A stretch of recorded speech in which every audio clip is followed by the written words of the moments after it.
वही बात होगा कि अगर हमने किसी एक पर्याय को हटाया तो वहाँ दूसरी पर्याय को लाना पड़ेगा। फिर आप कौन सी दूसरी पर्याय को लाओगे? फिर दूसरी पर्याय को, जिस पर्याय को आप लाकर यहाँ रखोगे तो उसके परिवर्तन का क्रम दूर होगा। तो ऐसा परिवर्तन का क्रम क्यों किया जाए? जब पर्यायों का प्रवाह क्रम अनादिकाल से सहज रूप से चल रहा है तो ना तो पर्याय को ही इसकी कोई चिंता है, न द्रव्य को ही, न गुण को ही इस पर कोई तकलीफ है। तो वो उनका कोई भी जो प्रवाह क्रम है वह नहीं बदलता। इस प्रकार से ये बहुत कर्तृत्व संबंधी यहाँ पर बात आई थी। अब अपन अपनी चर्चा को आगे बढ़ाते हुए उसी को आज समराइज करते हैं। आज हमारा विषय समराइज हो जाएगा। पेज नंबर निकाल लीजिए 34। यद्यपि स्वयं परिणमनशील इस जगत के परिणमन का रंच मात्र भी उत्तरदायित्व इसके माथे पर नहीं है, तथापि अज्ञानी आत्मा स्वयं की मिथ्या कल्पना के आरोपित भार से स्वयं ही दबा जा रहा है। ये भार वाली बात जो है हमने अभी पिछले कल ही बात की थी।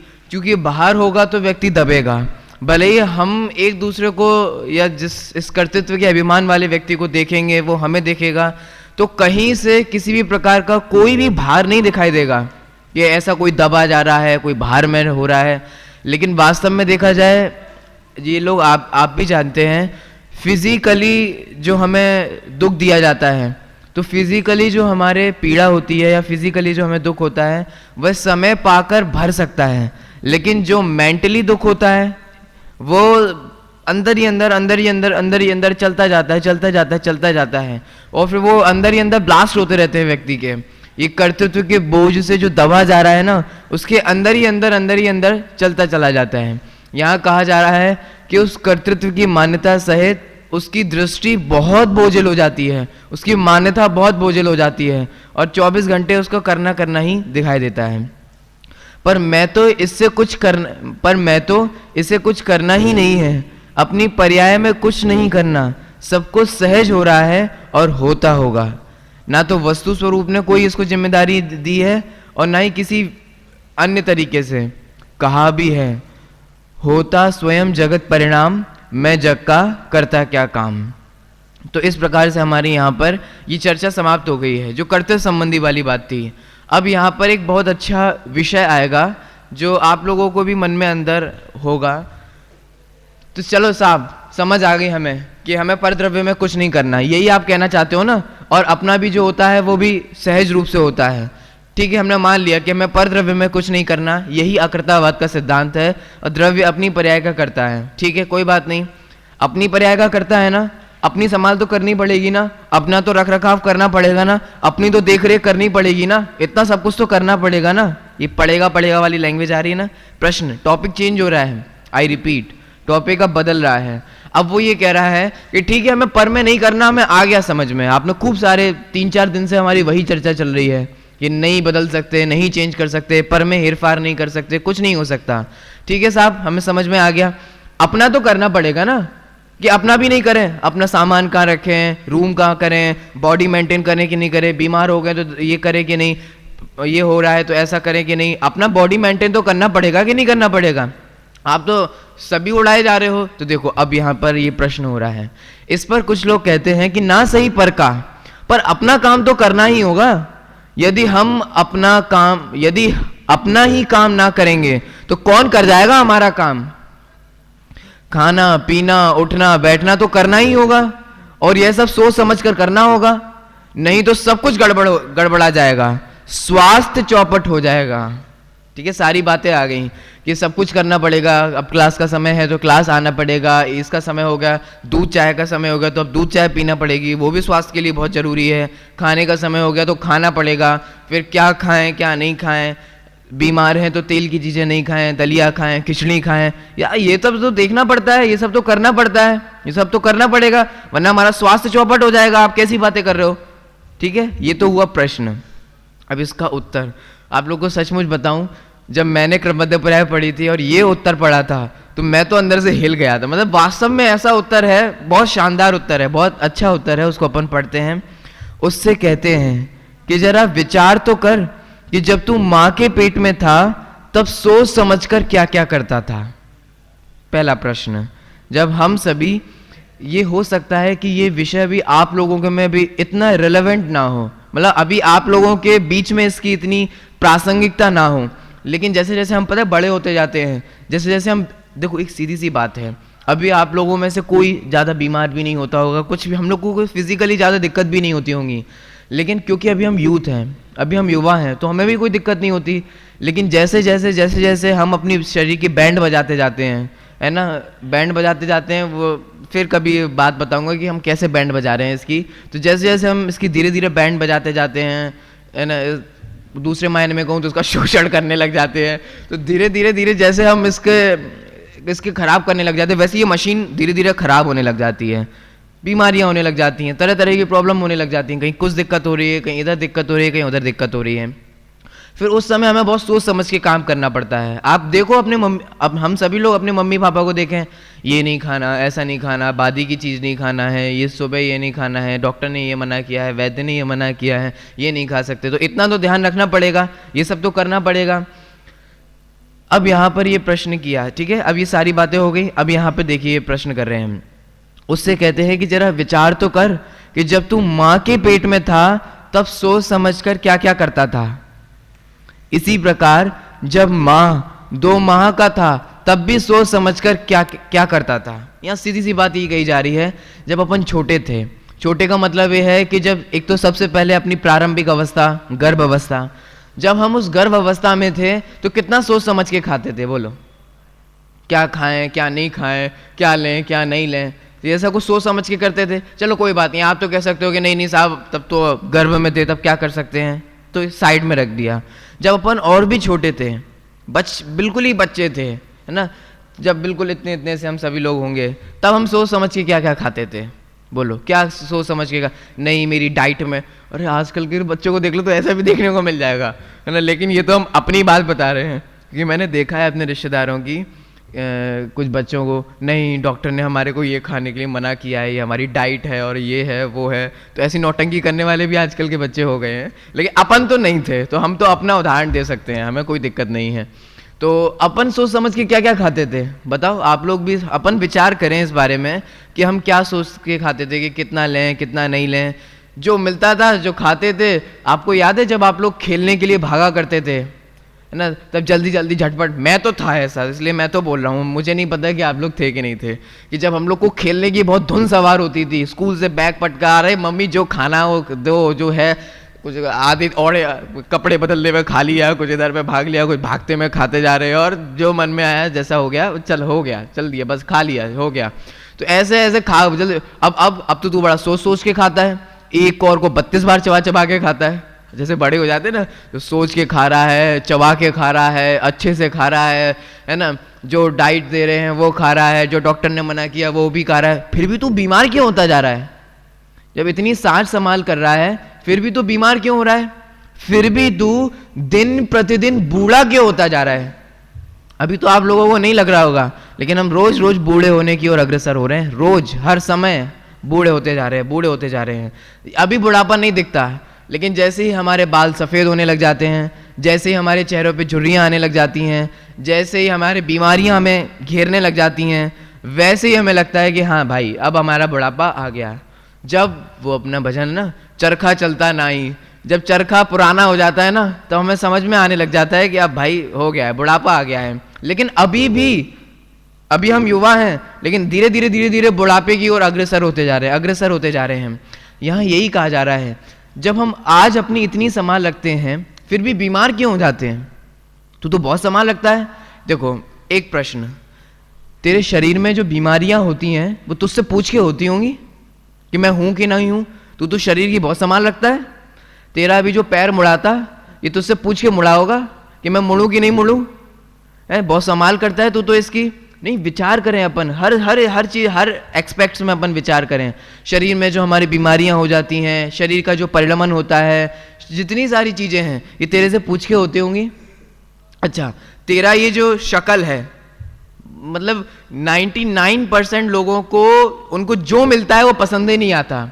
आपको पता है, जैसे अगर मेरे स्ट्रेट हेयर हैं और आपके करली समझते हो, घुंघराले बाल, आपके घुंघराले बाल हैं और मेरे स्ट्रेट हैं, तो अब जिसको स्ट्रेट है उसको स्ट्रेट पसंद नहीं आते, और जिसके घुंघराले बाल है उसको घुंघराले बाल पसंद नहीं आते। वो कहते हैं यार काश मेरे घुंघराले बाल होते, और वो बोल रहा है काश मेरे स्ट्रेट बाल होते। अब दोनों एक दूसरे को देख के कहे जा रहे हैं काश मेरी नाक भी जितने तुम्हारी जैसी होती, है ना। इस प्रकार से मतलब जो करते चले जाते हैं। खैर आप लोगों के बीच में तो इतना नहीं होता होगा, लेकिन है हमें जो मिल रहा है। अच्छा देखो, तू बहुत सोच समझने की बात कर रहा है, अपन ये भी करना क्योंकि ये तो करना पड़ेगा, ऐसा तो करना पड़ेगा, है ना। अब आप लोग हंसे नहीं तो बोल भी देता हूं, अब शादी करेंगे तो लड़की तो देखनी पड़ेगी, विचार तो करना पड़ेगा। ठीक है चल तू खूब विचार कर लेना, खूब सोच समझ के कर लेना। दुनिया में इतने लोग जो हैं वो खूब सोच समझ के करते हैं कि नहीं करते हैं? खूब दादा पता है इसको कैसे, मैं दादा के प्रवचन भी सुन रहा हूँ क्रमबद्धोपाध्याय के ऊपर, तो दादा बहुत उस तरीके से कहते हैं कि लोग कहते हैं कि साहब लड़की देखने जाएंगे तो हम 2 रुपए की हांडी, ये दादा का उदाहरण है, हम 2 रुपए की हांडी लेते हैं तो उसको भी ठोंक पीट के बजा कर लेते हैं, और लड़की देखने जाएंगे तो अच्छे से देखेंगे क्या है क्या नहीं है। भाई जीवन का सवाल है, पूरे लाइफ टाइम का सवाल है। तो दादा उसके लिए कहते हैं, इसलिए मैं बोल रहा हूँ कि ये मेरी बात नहीं है, क्योंकि मैं भी छोटा भी हूँ तो उस हिसाब से अच्छा भी नहीं लगता मेरे मुंह से। तो दादा ये कहते हैं कि ठीक है जाना देख के आना, लेकिन ठोक पीट के मत आना। मतलब तुम 2 रुपए की हांडी ठोक पीट के लेते हैं, अगर तू बजाएगा और ठोकेगा तो ठोक पीट के आ जाएगा, तो अच्छे से जाना देखना। अरे यार देखो, मैं आपको एक चिंतन का विषय देता हूँ। आप लोगों को पता है अपनी जो मम्मी लोगों के या अपने पेरेंट्स की, अपने मम्मी डैडी की जो शादी हुई है, आप लोग भी अपने घर पे जाके देखना कितने ऐसे अपनों को अपनी ही फैमिली में ऐसे लोग मिल जाते हैं जिनको शादी से पहले ये ही नहीं पता था कि उनको किसके साथ शादी करनी है। ना लड़के वाले को लड़की के बारे में पता था, ना लड़की वाले को लड़के के बारे में पता था, दोनों एक दूसरे से अनजान। घर का कोई तीसरा मेंबर है, वो गया, वो नक्की कराया, वो सब कुछ हो गया और फाइनल हो जाता है। बाद में ही होता है कैसा है क्या है, जो सब बाद में ही पता चलता है। फिर भी वो लोग लाइफ टाइम जीते हैं। हम लोग के पेरेंट्स देखो आप, लाइफ टाइम मतलब साथ लाइफ टाइम रहे कि नहीं रहे। और ये वेस्टर्न कल्चर वाले, पाश्चात्य संस्कृति वाले जो डेटिंग करते हैं, 6-6 महीने डेटिंग करते हैं, खूब विचार करते हैं, खूब सोच समझ के करते हैं, और उनकी शादी भी 6-6 महीने से ज़्यादा नहीं चल पाती। तो ये क्या हो रहा है? खूब सोच समझ के कर रहा है ना तू, तो खूब विचार पूर्वक कर रहा है ना, फिर भी क्या हो रहा है ये, फिर भी ये कैसा हो रहा है? इसीलिए ये तो प्रकरणवश आ गया, यहाँ तो ये बात भी नहीं थी, ये शादी वादी कोई बात नहीं थी, तो पता नहीं कहाँ से बीच में आ गया, मुझे बताना भी नहीं था, फिर भी वो निकल गया मुंह से। चलो कोई बात नहीं। तो इस प्रकार से तू बहुत सोच समझ के करता है। मेरी बात अब मुझे जो बतानी थी वो मैं मूल मुद्दे पे आ। तू कह रहा है ना कि बहुत सोच समझ के काम करना है। पहला पॉइंट, तुझे जो तेरे माता पिता मिले हैं बहुत सोच समझ के चूज किए होंगे आप लोगों ने। अपन विचार करते हैं, देखो हम लोग को जो मुझे पेरेंट्स मिले हैं, जो आपके पेरेंट्स हैं, आप लोगों से पूछा गया था कहीं एक बार, कहीं किधर, कि देखो हम तुम्हें जसवंत नगर में ये 2 पेरेंट्स दे रहे हैं, ठीक है, पापा का नाम ये है, मम्मी का नाम ये है, ठीक है चलेगा? नहीं यार, मेरी मम्मी की नाक थोड़ी ऐसी है, मुझे पसंद नहीं आ रही, है ना, मेरी मम्मी थोड़ी काली है। मतलब कोई कहे कि नहीं यार मुझे मेरी मम्मी पसंद नहीं आ रही, मेरी मम्मी चेंज कर दो, मुझे ये वाली मम्मी चाहिए। ऐसा होता है क्या? ऐसा संभव होता है क्या? नहीं होता है। अपन चूज करते हैं क्या? चूज कर सकते हैं, ऐसी कोई व्यवस्था है? अच्छा चलो, ये तो हो गया हमारे मम्मी पापा के संबंध में। आपका जन्म जहां जहां हुआ, जैसे मेरा जसवंत नगर में हुआ, तो मुझसे पूछा गया होगा कि बेटा जसवंत नगर में कर रहे हैं, ठीक है, कोई दिक्कत तो नहीं है, कोई ऐतराज तो नहीं है? अच्छा ऑप्शन तो आए होंगे ना आपके पास, देखो 4 जगह है, चूज कर लो, जसवंत नगर, जयपुर, मुंबई, दिल्ली, चूज कर लो कोई एक, है ना। कोई चूज करने का आपसे ऑप्शन। लक्षित आप कहाँ के हो? हाँ उदयपुर। नहीं वो मुंबई का बोल रहा था ना, इसलिए। तो आपने उदयपुर में जन्म, मुझे नहीं पता टोकर वोकर जहाँ भी हो, तो आपने उदयपुर में आपका बर्थ हुआ, ठीक है। तो आपसे पूछा था, ऑप्शन दिए थे आपको, हम में से किसी को, मैं तो लक्षित को ऐसे ही बोल रहा हूँ, हम में से किसी को ऑप्शन ऐसे मिले? कहीं कोई ऑप्शन की गुंजाइश नहीं है, कहीं कोई संभव नहीं है। वो मजाक करना एक अलग बात होती है और सच्चाई होना वो एक अलग बात होती है। अभी अपन सच्चाई की बात कर रहे हैं, बाकी मजाक के तौर पे तो मैं भी बहुत मजाक कर लूँगा। दूसरी बात, चलो ये तो हुआ हमारे पेरेंट्स के संदर्भ में, हमारे जन्म के संदर्भ में। अब भाई बहन के संदर्भ में, यार मेरी बहन ठीक नहीं है, चेंज कर दो प्लीज़, है ना, मुझे पसंद नहीं आ रही, या मुझे मेरा भाई, ऐसे एग्जाम्पल के तौर पे मैं कह रहा हूँ कि नहीं यार वो मेरा भाई थोड़ा काला है, जब मेरे वजह से मैच नहीं कर रहा है, ठीक है चेंज कर दो, है ना, मेरा भाई थोड़ा ज़्यादा फैटी है, इसे चेंज कर दो। इस तरीके से अपन कहीं कोई गुंजाइश है नहीं। देखो ना, हमने आज तक अपने पेरेंट चूज किए, किसी ने पूछा भी नहीं, हमने कोई प्लेस चूज की ना हमने। अच्छा देखो, ये तो सारी बात हो गई जो हमसे अत्यंत भिन्न है, हमारा शरीर। ये तो हमसे पूछा गया होगा ना कि देखो तुम्हारा कौन सा फेस पसंद आ रहा है, ये देखो ये शाहरुख खान का, ये अक्षय कुमार का, ये नया लक्षित का हमने नया बनाया है, ये तुम्हारा हमने सोचा है ये तुम्हें दे दें, और ये देखो ये एक छोटा सा काला कलूटा हुआ है, बताओ कौन सा है, चूज कर लो कोई फेस इसमें से। नहीं यार, अब देखो सोचो तो, अगर चूज करने की फैसिलिटी होती, पहली बात तो ऐसी कोई फैसिलिटी हमें मिली ही नहीं। रंग को चूज करने की फैसिलिटी मिली, बताओ कितने गोरे होने चाहते हो, इतना गोरा, इतना गोरा, इतना कि इतना चल जाएगा, कोई चूज नहीं। आंखें कैसी चाहिए बताओ तुम्हें, नाक कैसी चाहिए, कान कैसी चाहिए, लीवर कैसा चाहिए, इतनी सारी चीजें हैं कि नहीं। हमसे किसी के बारे में कुछ नहीं पूछा गया। पूछा गया, ये तो मैं बोल रहा हूं, हमने ये सारी चीजें एक भी सोच सोच के अंगीकार नहीं की हैं। और अब तो बहुत सुचेड़ा हो गया, जो भी बोल रहा हूं, बहुत सोचने वाला हो गया है, बहुत सोच सोच के सारे काम करता है, फिर भी तेरे काम इतने गड़बड़ क्यों हो जाते हैं। इसके बारे में तूने कुछ नहीं सोचा, तब तो आराम से चल रहा था, अब तू बहुत सोच सोच के करता है, फिर भी तू बूढ़ा क्यों होता जा रहा है, फिर भी तुझे बीमारियां क्यों होती जा रही हैं, फिर भी ये तेरी बात क्यों नहीं सुन रहा है। तो इसी प्रकार से देखो, अब ये सारी बातें यहाँ आएंगी, अब मैं पढ़ूंगा। अब मैं पूरा पैराग्राफ स्टार्टिंग से पढ़ता हूं। उससे कहते हैं कि जरा विचार तो कर कि जब तू मां के पेट में था तब सोच समझकर क्या क्या करता था। इसी प्रकार जब माह 2 माह का था तब भी सोच समझकर क्या करता था। फिर भी इतना बड़ा हो गया, हो गए कि नहीं हो गए अपन इतने बड़े, और अब बहुत समझदार हो गया है, बहुत इंटेलिजेंट हो गया है, खूब सोच समझकर खाता पीता है, उठता बैठता है, फिर भी निरंतर कमजोर क्यों होता जा रहा है। कमजोर का मतलब है ये धीरे धीरे जैसे अपन बूढ़े होते जाते हैं तो कमजोर होते जाते हैं। अब संभाल लेना इस शरीर को अच्छी तरह, कहीं यह यहीं ना छूट जाए और तू इसे यहीं छोड़कर चलता बने।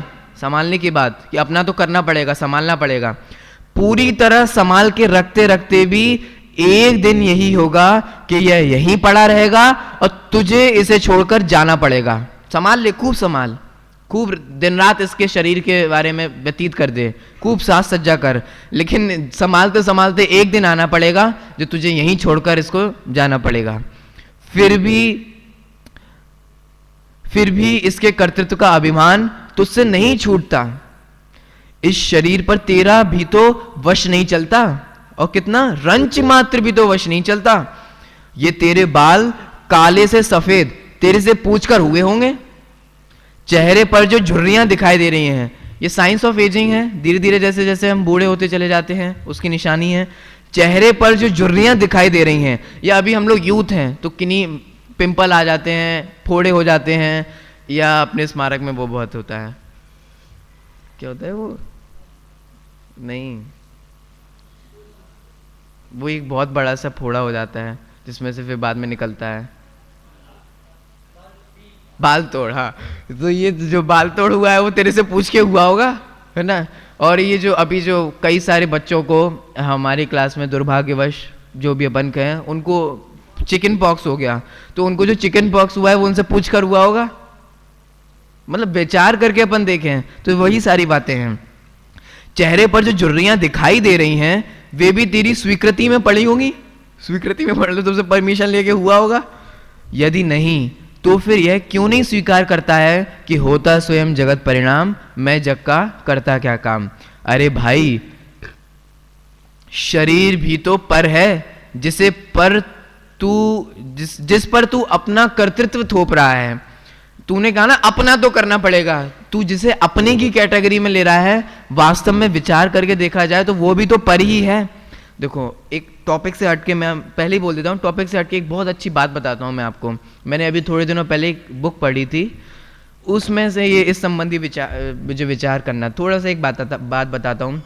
देखो, हमारी टेक्नोलॉजी बहुत बढ़ गई है ना, बहुत हम लोग ग्रोथ कर रहे हैं, बहुत धीरे धीरे साइंस, चाहे वो मेडिकल साइंस हो, चाहे लौकिक अपनी टेक्नोलॉजी साइंस हो, सारी बढ़ती जा रही हैं। धीरे धीरे देखो कितने सारे आविष्कार मिलते जा रहे हैं, कितना लाभ होता जा रहा है। लेकिन आपको पता है, जैसी जैसी व्यवस्थाएं हमारी बॉडी की हैं, जो जो काम हमारी बॉडी करती है, वैसी एक भी चीज़ आज तक साइंस नहीं बना पाई। देखो मैं आपको बता, उस आर्टिकल में जो मैंने पढ़ा था, कैमरा बन गया, ठीक है, एचडी हो गई, जाने कितनी एचडी हो गई, कितनी जाने एचडी एकदम क्लियरेंस आ गई। लेकिन आपको पता है, कल ही के अखबार में या 2-3 दिन पहले के अखबार में मैंने ऐसा पढ़ा था, अब पता नहीं कब की ऐसी न्यूज़ है, कि हमारी आँखों से अच्छा आज तक कभी किसी कैमरे में वो फोटो आई नहीं। जितनी क्लियरेंस हमारी आंखों में होती है, वो फोटो में वो क्लियरेंस कभी नहीं आ सकती, और आती भी नहीं है। इसका मतलब देखो, मैं आपको वो पढ़ के सुना, बस पढ़ देता हूँ, मुझे आपको एक थोड़ा सा एक बताना है। आपको पता है हमारी बॉडी में हार्ट है, लीवर है, ठीक है, आँखें हैं, दिमाग हैं, ये सारे अपने अपने काम करते हैं कि नहीं करते हैं। हमारी साइंस इतनी विकसित हो गई है, फिर भी आज तक कृत्रिम हार्ट नहीं बना पाई। हमारी साइंस इतनी विकसित हो गई है कि कृत्रिम लीवर नहीं बना पाए, लीवर के जैसा फिट कोई दूसरा लीवर फिट कर दे। ट्रांसप्लांट तो होता है, दोनों में अंतर है। वो उसमें क्या अंतर होता है कि जितेंद्र का निकाल के मेरे में लगा दिया, मेरा निकाल के जितेंद्र में लगा दिया, वो ट्रांसप्लांट होता है ना, जो भी बोलते हैं उनको, है ना, ट्रांसप्लांट। आपने देखा होगा हार्ट का हो जाता है, लीवर का, तो ये तो होता है। लेकिन आज तक साइंस नया लीवर नहीं बना पाई कि एकदम लीवर जो एकदम फिट कर दें और लीवर जैसा एकदम बढ़िया काम करे। देखो मैं आपको वो जल्दी से सुना देता हूँ, एक छोटा सा। शरीर के लिए आवश्यक रक्त, आपको पता है डोनेट कर दें, इतने कैंप लगते हैं रक्त को डोनेट करने के लिए। अरे साइंस अपनी इतनी विकसित हो गई है, क्यों नहीं नया ब्लड बना लेते हैं? नहीं बना सकते। जो काम ये शरीर करता है ना, वो काम कृत्रिम रूप से हम कर ही नहीं सकते। हम नकली ब्लड नहीं बना सकते, और ये अपने आप बनाता है। एक बात बताओ, हम सभी खाना खाते हैं, खाना खाने के बाद आप क्या करते हो बोलो? कितना, फिर भी खाना खाने के बाद बॉडी में कितने सारे काम होते हैं आपको पता है? वो बॉडी स्टमक में जाता है, स्टमक में वो पचता है, जो वेस्ट होता है वो निकलता है, फिर जो जितने भी तत्व होते हैं कुछ ब्लड में चले जाते हैं, कुछ ब्लड रूप परिणमन करते हैं, कुछ मांस रूप परिणमन करते हैं, कुछ वीर्य रूप परिणमन करते हैं, कुछ हड्डी को पोषण देते हैं। बताओ ये कौन करता है? कौन सोच सोच के करता है? क्यों नहीं विचार कर लेते कि होता स्वयं जगत परिणाम, इस शरीर का परिणाम भी अपने आप होता है। ये तुम क्यों नहीं एक्सेप्ट कर लेते? तुम तो खा लेते हो, उसके बाद तो शरीर में बहुत सारी प्रोसेसिंग होती है, कितनी सारी प्रोसेस होती है। तो यही सारी बातें मुझे बतानी थी। आप लोग अगर मेरे पास बाद में आएंगे तो मैं आपको ये बाद में बता दूंगा, ठीक है? आप मुझे ध्यान दिलाएं, जिसको जानना हो वो बाद में आ जाएं, तो अपन बाद में देख लेंगे। तो इस प्रकार से ये तो हुई शरीर की बात। तो ठीक है, हम शरीर में नहीं कर सकते। आप तो यार सब कुछ मना करते जा रहे हो, कुछ नहीं कर सकते, कुछ नहीं कर सकते, कुछ नहीं कर सकते। ठीक है, आत्मा ज्ञाता दृष्टा है। देखो पर में कुछ नहीं कर सकते, ये इतने दिनों से बात हो गई। शरीर में कुछ नहीं कर सकते, ये आज हमारी बात हो गई। ठीक है, तो अब क्या बचा? वो अकेली बेचारी आत्मा है ना, वो क्या, उसका काम क्या है? जानने देखने। ये मैंने जानबूझ के ऐसे बोल दिया अकेले बेचारी, लेकिन ऐसा कुछ है नहीं। तो हमारा काम जानने देखने का है। तो अब अगला प्रश्न, ठीक है, आत्मा का स्वभाव जानने देखने का है, तो अब जानना देखना तो हमें खुद करना पड़ेगा ना, कि हम इसको जाने, इसको नहीं जाने, ऐसा जाने, ऐसा नहीं जाने, ये जाने, वो नहीं जाने। तो कितना अच्छी बात, यहाँ सांड का उदाहरण दिया, वो अभी पढ़ता हूँ। चलो पढ़िए, पेज नंबर 35 पे मैं पढ़ता हूँ। इस पर कुछ लोग कहते हैं कि जानना देखना तो आत्मा का स्वभाव है, वह तो करना ही पड़ेगा। Topic change. ये मैं आपको पता है 2-2 नंबर में ऐसे प्रश्न दे सकता हूँ कि शरीर का तो करना पड़ेगा, इसका स्वरूप समझाइए जो भी तरीके से, कि जानना देखना तो करना पड़ेगा, इसके बारे में आप क्या मानते हैं? देखिए, इस पर कुछ लोग कहते हैं कि जानना देखना तो आत्मा का स्वभाव है, वह तो करना ही पड़ेगा। उनसे हमारा कहना है कि उसमें क्या करना, क्या पड़ेगा? वह भी तो सहज होता है। देखो कुछ छूट गया क्या? नहीं छूटा। क्या जाने और क्या ना जाने, इसका विवेक तो करना ही पड़ेगा, कि इसको जाने, इसको नहीं जाने, इस द्रव्य को जाने, इस द्रव्य को नहीं जाने। ऐसे थोड़ी चलेगा कि चाहे जो जानते देखते रहो, हैं? ये तो करना ही पड़ेगा, सोचना पड़ेगा, कुछ तो मर्यादित होना ही पड़ेगा, कुछ तो नक्की करना पड़ेगा। कितना पड़ेगा? क्या हम, अभी देर से ध्यान से सुनना, क्या हम अपने ज्ञान दर्शन को ऐसा ही छुट्टा खुला छोड़ दें, सांड जैसा? मतलब हम अपने ज्ञान दर्शन में सांड जैसा, जहां मनाए मुंह मार दे, जहां मनाए जो मनाए तो जानता देखता रहे, जिसे मनाए उसको अपने विषय बनाए। भाई ये तो सोचना पड़ेगा कि नहीं नहीं, इसको नहीं जानेंगे, इसको जानेंगे, इसको नहीं देखेंगे, इसको देखेंगे। तो देखो क्या हम अपने ज्ञान दर्शन को ऐसे ही छुट्टा खुला छोड़ दें, सांड जैसा जो चाहे जहां मुंह मारता फिरे? कम से कम उसे तो स्वभाव सन्मुख करना ही पड़ेगा, है, आत्मा की तरफ तो ले जाना पड़ेगा। यह सब कैसे चलता रहेगा कि कुछ नहीं करना, कुछ नहीं करना? ज्ञान को स्वभाव सन्मुख करो, कम से कम इतनी बात तो रहने दो प्लीज। मैं आपसे रिक्वेस्ट कर, इतनी बात प्लीज मेरी मान लो, इतनी बात तो रहने दो कि आत्मा को स्वभाव सन्मुख करो, करना पड़ेगा, है, इतनी बात तो कम से कम रहने दो। ये तो हुआ प्रश्न, ठीक है। प्रश्न तो आप सभी लोगों को अनडाउटली समझ में आ ही गया होगा। अब इसका उत्तर अपन देखते हैं। पहले अपन थोड़ा विचार कर लेते हैं, फिर आराम से पढ़ते रहेंगे। यहां ये कहा गया है कि जानना देखना तो पड़ेगा। भाई साहब, अभी आपको हमने थोड़ी देर पहले ही और कुछ ही दिनों पहले ये समझाया था, एक द्रव्य है, एक द्रव्य में कितने गुण हैं? अनंत गुण हैं। अब उस अनंत गुण में से हमने किसी एक गुण को पकड़ा, तो एक गुण की कितनी पर्याय हैं? जितने, बोलो ये वस्तु स्वरूप की अपेक्षा, बोला करो आप लोग बेझिझक, एक गुण की कितनी पर्याय होती हैं? जितने 3 काल के समय होते हैं, और 3 काल के जितने समय होते हैं उन पर एक एक पर्याय खचित है कि नहीं? तो ज्ञान की पर्याय पर किसे जानना है और किसे देखना है, ये खचित है कि नहीं? ज्ञान गुण की पर्याय, इसे ध्यान से सुनना, ज्ञान गुण की पर्याय जानती है, जानने का काम करती है। इसके साथ साथ वो किसे जानेगा, ये भी ज्ञान गुण की पर्याय ही नक्की करती है, तुझे नक्की नहीं करना है। आई रिपीट, फिर से बोलता हूं, ज्ञान गुण का काम क्या है? जानना। तो ज्ञान गुण का काम तो जानना है, नक्की हम करेंगे किसे जानना है? अंतर समझ में आ रहा है? ज्ञान गुण तो जानने का काम करता है, नक्की तो हमें करना पड़ता है कि किसको जाने, किसको नहीं जाने, किसको देखें, किसको नहीं देखें, किसको विषय बनाए, किसको विषय नहीं बनाए। भाई साहब, यही तो गलत समझते हैं हम। ज्ञान गुण का काम जानना भी है, और किसको जानना है ये भी ज्ञान गुण का काम है। ये आपका काम नहीं है, ये आपके मन का काम नहीं है, ये आपके विकल्पों का काम नहीं है। ये तो पहली बात। दूसरी, अगर तू कहता है कि जानना देखना तो पड़ेगा, तो ऐसा क्यों होता है कि कई बार हम होते तो यहाँ हैं, इधर रूम पे, अपने क्लास में, और हमारा विषय बनता है रूम का, हमारा विषय बनता है कोई दूसरी चीज, हमारा विषय बनता है घर। सामने तो हम तुमसे ये कह रहे हैं कि हमारी क्लास में ध्यान दो, हमारी बात सुनो, और तुम्हारा ध्यान कहीं और होता है, तुम तो कहीं और सोच रहे होते हैं। तो फिर वो जानना देखना पड़ेगा कैसे कैसे कैसे लागू होगा?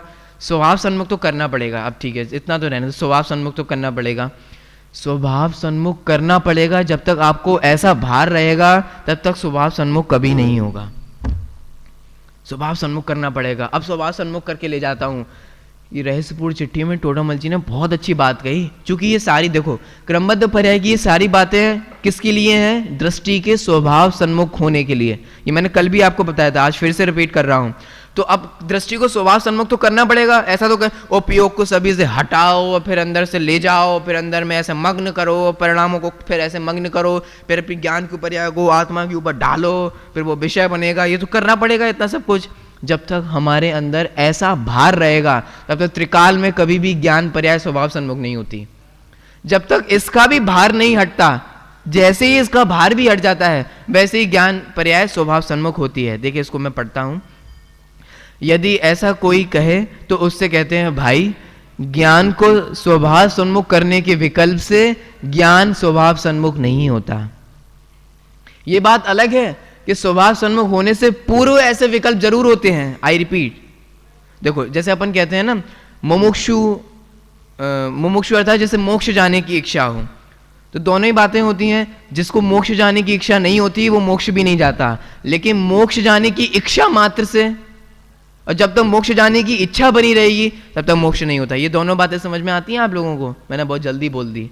ऐसे ही जब तक हमारे को ऐसा विकल्प रहेगा, देखो ज्ञान को स्वभाव सन्मुख करने का मतलब क्या है कि निर्विकल्प आत्मानुभूति। निर्विकल्प आत्मानुभूति हमें प्राप्त करना हो, शुद्धोपयोग की अवस्था, वही परिणामों की मग्नता हमें करना हो, तो वो सारी अवस्थाएं होती हैं निर्विकल्प के, वो निर्विकल्प होता है। और आप कह रहे हो कि ज्ञान को स्वभाव सन्मुख करना पड़ेगा, ये हो गया विकल्प। दोनों में इतना सा अंतर आपको समझना पड़ेगा। ज्ञान को स्वभाव सन्मुख करना पड़ेगा, ये हुए विकल्प, और जब तक ये विकल्प रहेगा तब तक आपको निर्विकल्प अनुभूति हो सकती है नहीं।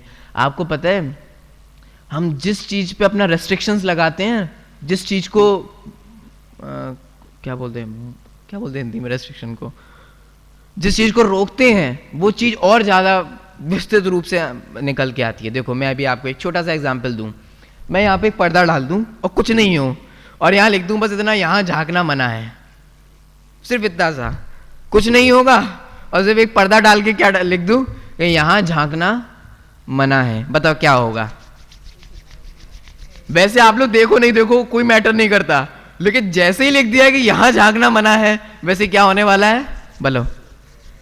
मतलब क्या है, क्या हो रहा है, एक बार देख तो ले, तू क्या है क्या है क्या है, अरे कुछ नहीं है कुछ नहीं है, फिर भी वो मन में कुछ नहीं है, कुछ तो होगा, ऐसा लिख दिया कि यार झांकना मना है, वो मन में बना रहेगा वो जानने का। ये आपको पता है ये क्या कहना चाह रहा हूं? जिस चीज को अपन जानने के लिए देखने के लिए मना करते हैं, आपको पता है दादा उदाहरण देते हैं किस चीज का, आचार्य भी उदाहरण, किसी आचार्य का भी शायद है, देख लेना आप, कि अगर हम सामायिक के वक्त बैठ रहे हैं, ध्यान के वक्त बैठ रहे हैं, और आपसे ये कह दिया जाए कि बंदर के बारे में नहीं सोचना, आज सामायिक कर रहे हैं आप, आपको बंदर के बारे में नहीं सोचना, फिर बताओ क्या होता है? 24 घंटे आप खुद इस चीज को प्रैक्टिकल करके देखना, आप जिस चीज को ऐसा नहीं यार ये नहीं करेंगे, इसके बारे में नहीं सोचना, वही बार बार विकल्प आएंगे, वही बार बार सोचने में आएंगे। क्यों होता है ऐसा? जिस चीज को आप रोकने का प्रयास करते हो, ये आपने अपनी चला दी ना, आप अपनी चलाने लग जाते हो, और जैसे ही आप उस विषय से अपना हटा देते हो कि आपको बदलना है कि नहीं बदलना है, वो पर्याय, वो ज्ञान का विषय भी अपने आप बदल जाता है। मतलब यहां ये कहा जा रहा है कि दृष्टि को स्वभाव सन्मुख करने के विकल्प से दृष्टि स्वभाव सन्मुख नहीं हो पाएगी। यद्यपि इससे पूर्व ऐसे विकल्प चाहिए, वरना आप सामायिक के लिए भी क्यों बैठोगे, ध्यान के लिए भी क्यों बैठोगे, उससे पहले तो ऐसे विकल्प चाहिए। लेकिन उस निर्विकल्प अनुभूति के लिए ये विकल्प की भी कोई गुंजाइश नहीं है। देखिए हम जिस चीज को जितना रोकेंगे कि हमें इसे नहीं जानना, इसको नहीं जानेंगे, इसको नहीं होने देंगे, आपको पता है वो चीज अंदर ही अंदर आपके पनपती रहेगी और एक दिन ब्लास्ट निकलेगा और वो चीज होती रहेगी। इसीलिए जो चीज सहज छोड़ा जाता है वही छूटने योग्य है, वही करने योग्य है। देखिए आगे पढ़ता हूं।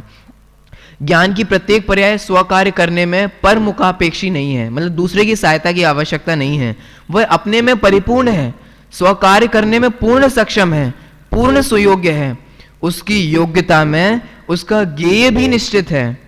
ज्ञान की जिस पर्याय में जिस ज्ञेय को जानने की योग्यता है, वह पर्याय उसी ज्ञेय को अपना विषय बनाएगी, उसमें किसी का कोई हस्तक्षेप नहीं चल सकता।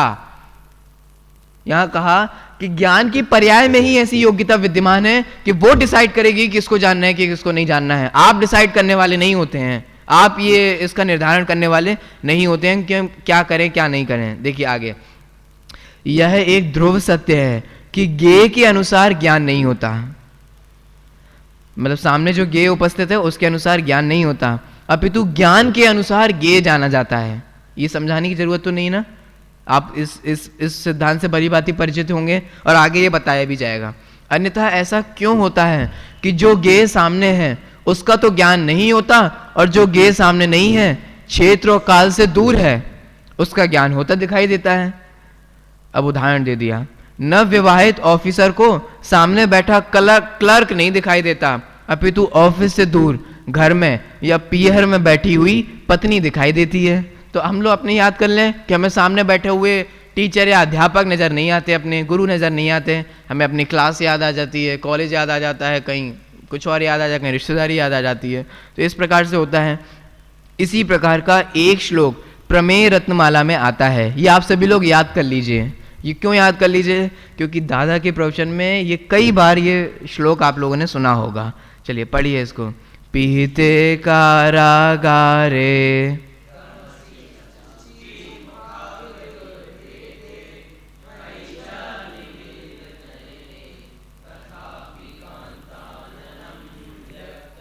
देखिए, एक मैरिड व्यक्ति को, शादीशुदा व्यक्ति को जेल में बंद कर दिया गया। जेल में अर्थात पिहिते कारागारे, कारागार सभी समझते हैं जेल होता है, उस जेल में उसको क्या कर दिया गया? बंद कर दिया गया। बंद करने के बावजूद भी उसमें रोशनी कितनी है? कितनी रोशनी है? तमसी च सूची मुखाग्र दुर्भेद। तमसी होता है अंधकार, मिथ्यातम अपन बोलते हैं ना, मिथ्यातम अर्थात मिथ्यात्व रूपी अंधकार। ऐसे ही तमसी, तमसी का मतलब है कि अंधकार है। कितना अंधकार है? सूची मुखाग्र दुर्भेद। सूची मुखाग्र अर्थात सुई होती है ना, सुई, और सुई के मुख का अग्रभाग, सुई का जो छोटा सा पॉइंट होता है, उस छोटे से पॉइंट के बराबर भी प्रकाश नहीं है, मतलब इतना सा भी प्रकाश नहीं है, कुल मिला के घना अंधकार है। कहने का मतलब इतना है कि सुई के नोक के बराबर भी प्रकाश नहीं है, बिल्कुल भी लाइट नहीं है, बिल्कुल भी प्रकाश नहीं है। ठीक है, कंडीशन समझ में आ गई। एक मैरिड व्यक्ति जिसको बंद कर दिया गया है, और किस में बंद किया गया है? जेल में बंद किया गया है। और जेल में कितना अंधकार है? कितना अंधकार है कि सुई की नोक के बराबर भी प्रकाश नहीं है। पिहिते कारागारे तमसी च सूची मुखाग्र दुर्भेदे। हो गया। इतने के बावजूद भी मई चा निमीलित नयने, वो ये व्यक्ति ये कह रहा है इतना ही नहीं, मैंने अपनी आंखें भी बंद कर ली हैं। मई चा निमीलित नयने, मैंने भी अपनी आंखें बंद कर ली हैं। और आंखें बंद कर ली, और बताऊं, मैंने अपनी आंखों पर काली पट्टी भी बांध ली है। आप लोग खेलते हैं बचपन में, अपने खेला होगा पट्टी बांध के, है ना? तो आंखों में वो पट्टी भी बांध ली है। क्यों? क्योंकि आंखों में पट्टी, आपको पता है अभी आंखें बंद कर लो तो भी प्रकाश आ रहा है, आप लोग बंद करके देखो तो भी हमारे को बराबर ऐसे लगता है। और फिर ऐसे करो, ऐसे अंतर समझ में आता है कि नहीं आता है? सामने से हाथ आया है, रोशनी आ रही है। तो इतने ही नहीं, आंखें बंद की हुई हैं, आंखों बंद करने के साथ साथ मैं थोड़ा एडिशनल और जोड़ देता हूं, पट्टी बांध ली है, वो भी काले रंग की। और इतना ही नहीं, उस काली रंग की पट्टी पे ऐसे हाथ भी और रख लिया है। ठीक है, इतना इतना वो कर लिया है। तथापि कांताननम व्यक्तम, तब फिर भी मुझे अपनी पत्नी का, कांता होती है पत्नी और कांत होता है पति, तो मुझे फिर भी अपनी पत्नी का आननम, आननम क्या होता है? मुख, मुझे अपनी पत्नी का चेहरा व्यक्तम एकदम एचडी क्वालिटी में दिखाई दे रहा है। वो ऐसा कह रहा है जो कारागार में बंद व्यक्ति है कि मुझे जेल में बंद किया गया है, पूरा अंधकार है, मेरी आंखें बंद हैं, पट्टी है, खूब सब कुछ लग दिया, फिर भी मुझे अपनी पत्नी का चेहरा स्पष्ट नजर आ रहा है। वो ये कह रहा है। हम खुद अभी, आप लोग भी जाके अपने रूम में ऐसा प्रैक्टिकल कर सकते हैं। हमें अपने घर में अपनी मम्मी पापा तुरंत याद आ सकते हैं, अपने भाई बहन याद आ सकते हैं, अपने दूसरे क्लासमेट भी याद आ सकते हैं। देखिए अब मैं इसका अर्थ पढ़ता हूँ। कारागार में बंद कोई कामी कहता है कि यद्यपि कारागार का द्वार बंद है, अंधकार इतना सघन है कि सुई के अग्रभाग मतलब नोक से भी नहीं भेदा जा सकता, तथा मैंने अपने दोनों नेत्र बंद कर रखे हैं, तथापि मुझे अपनी प्रिया का मुख स्पष्ट दिखाई दे रहा है। तो इस प्रकार से आज अपना यहाँ समय भी हो गया है। अब इसका दूसरा, एक मिनट रुकना थोड़ा, हो जाएगा 5 मिनट में हो जाएगा, 5 मिनट एक्स्ट्रा लेता हूं, उसमें अपना विषय हो जाएगा। तो ये तो हुआ हमारा पहला पॉइंट। किसका उदाहरण दिया? ये प्रमेय रत्नमाला का, आप सभी के कोर्स में भी है, तो आप लोग बराबर उसको इसके हिसाब से भी और उसके हिसाब से भी बराबर देखिए। ठीक है, तो ये हो गया पहला पॉइंट, ये आ गया आपको समझ में। ये किसके लिए उदाहरण दिया था? ज्ञेय के अनुसार ज्ञान नहीं होता, पहला पॉइंट हो गया। अब दूसरा, तो साहब हमें ये बताओ, तो फिर ज्ञान किसे जाने किसे नहीं जाने कौन नक्की करता है? देखो आपको पता है अपन सभी न्याय वाले विद्यार्थी भी हैं, अपन न्याय भी पढ़ते हैं, कॉलेज में आप सभी के न्याय होगा। बौद्ध तो बोल देता है कि सामने जो ज्ञेय उपस्थित होगा उसी के अनुसार ज्ञान होता है, खत्म। जो ज्ञेय होगा उसी के अनुसार ज्ञान होगा, उसी के अनुसार ज्ञान ज्ञेयाकार रूप परिणमन करता है, और बस उसी ज्ञेय को जानेगा और को नहीं जानेगा। तो साहब ये तो हुआ बौद्धों की व्यवस्था। आप जैनी लोग क्या मानते हैं? आपके जैन धर्म में क्या व्यवस्था है कि ज्ञान किसको जाने और किसको नहीं जाने? ये कौन डिसाइड करता है, कौन निर्धारित करता है? ठीक है, प्रश्न उपस्थित होता है कि ज्ञान किसको जाने किसको नहीं जाने, ये कैसे डिसाइड होता है? तो देखिए अगला, इससे यह सिद्ध है कि ज्ञेय के अनुसार ज्ञान नहीं होता, अपितु ज्ञान के अनुसार ज्ञेय जाना जाता है, ऊपर वाले उदाहरण से। इसका तात्पर्य यह है कि क्षयोपशम ज्ञान में जिस समय जिस ज्ञेय को जानने की योग्यता होती है उस समय वही ज्ञेय ज्ञान का विषय बनता है, अन्य नहीं। इस बात को न्याय शास्त्र के निम्नलिखित सूत्र से भली प्रकार समझा जा सकता है। बोलिए आप लोग सूत्र, परीक्षा मुख का सूत्र है।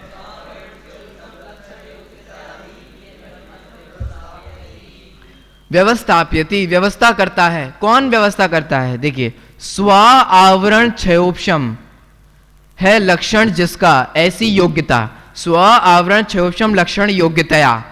तो ये योग्यता के विशेषण है स्व आवरण क्षयोपशम। ठीक है, स्व आवरण क्षयोपशम है लक्षण जिसका, ऐसी योग्यता ही प्रतिनियतम अर्थम, अर्थात वही ऐसी योग्यता ही यही निर्धारित करती है कि किसको जाने और किसको नहीं जाने। देखिए अर्थ पढ़ते हैं इसका। स्व आवरण क्षयोपशम है लक्षण जिसका, ऐसी योग्यता ही यह व्यवस्था करती है कि ज्ञान किसको जाने। देखिए इसको एक शब्द में बोल दूं, एक शब्द में, ज्ञान की प्रत्येक समय की पर्याय की योग्यता ये डिसाइड करती है वो किसको जाने किसको नहीं जाने। तत्समय की योग्यता ये डिसाइड करती है वो किसको जाने किसको नहीं जाने। ये ज्ञान की पर्याय की वो अब आप प्रश्न करेंगे साहब वो योग्यता कैसे निर्धारित होती है, वो योग्यता कैसे डिसाइड होती है, वो योग्यता कैसे काम करती है।